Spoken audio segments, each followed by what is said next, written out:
ये क्वेश्चन बच्चा एपी से है। इसमें लिखा है which term of the AP 3, 15, 27, 39 will be 120 more than it's 21st term. हमें एक एपी गिवन है जिसमें ए हमारा यानी कि फर्स्ट टर्म 3 दे रखी है और डी यानी कि कॉमन डिफरेंस क्या होगा। कॉमन डिफरेंस होता है बच्चा कॉन्जेक्यूटिव टर्म के बीच में डिफरेंस। जैसे first term A, second term A2, third term A3, fourth term A4।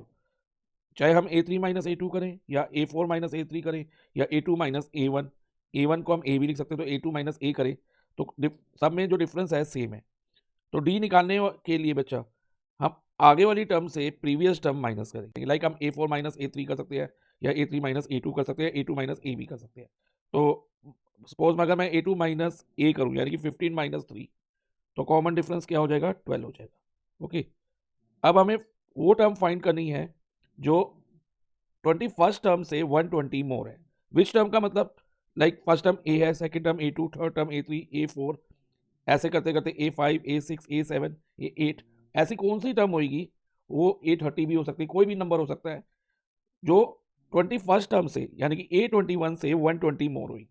तो हम ये मान लेते हैं कि nth term of the given AP, nth term of given AP is 120 more than is 21st term.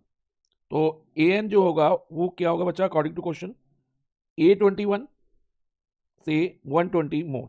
an nth term है मतलब कि हमने एज्यूम करी है, an लिया है, is equal to A21 plus 120 करेंगे और इधर से n की वैल्यू निकालेंगे।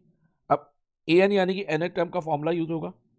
nth टर्म का फॉर्मूला होता है a plus in bracket n minus 1 into D. अब इस फॉर्मूला में अगर हम वैल्यू डालें तो a की जगह 3 आएगा, n हमें फाइंड करना है तो n को हम n ही रखेंगे, माइनस 1 इन ब्रैकेट और d कितना है हमने अभी फाइंड किया 12। अब A21 फाइंड करेंगे। A21 के लिए अगेन a क्या है 3 है तो 3 का 3 लिख देंगे, प्लस n की जगह 21 आएगा क्योंकि अब A21 है तो 21 माइनस 1 इंटू डी 12 हो गया प्लस 120।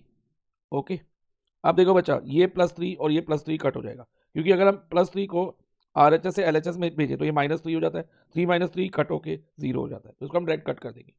अब हमारे पास क्या बचा n minus 1 multiply by 12 is equal to, अब ध्यान दो इधर 21 माइनस 1 20 होगा, मल्टीप्लाई बाई 12 प्लस 120।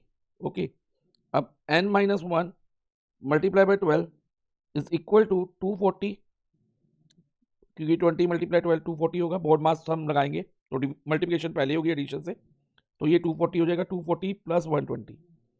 अब n minus 1 multiply by 12 is equal to 240 plus 120 360 हो जाएगा। अब इधर n माइनस 1 12 मल्टीप्लाई में है तो इसको हम डिवाइजर में ले जाएंगे तो ये हो जाएगा 360 divided by 12। So n minus 1, अब 360 को 12 से अगर डिवाइड करते हैं तो हमें 30 मिलता है, तो n minus 1 is equal to 30 और n की वैल्यू क्या होगी, ये -1 30 के साथ ट्रांसपोज होकर +1 बच जाएगा, तो n is equal to 30 plus 1। तो फाइनली n की वैल्यू हमारी 31 हो जाएगी, तो n इज इक्वल टू 31।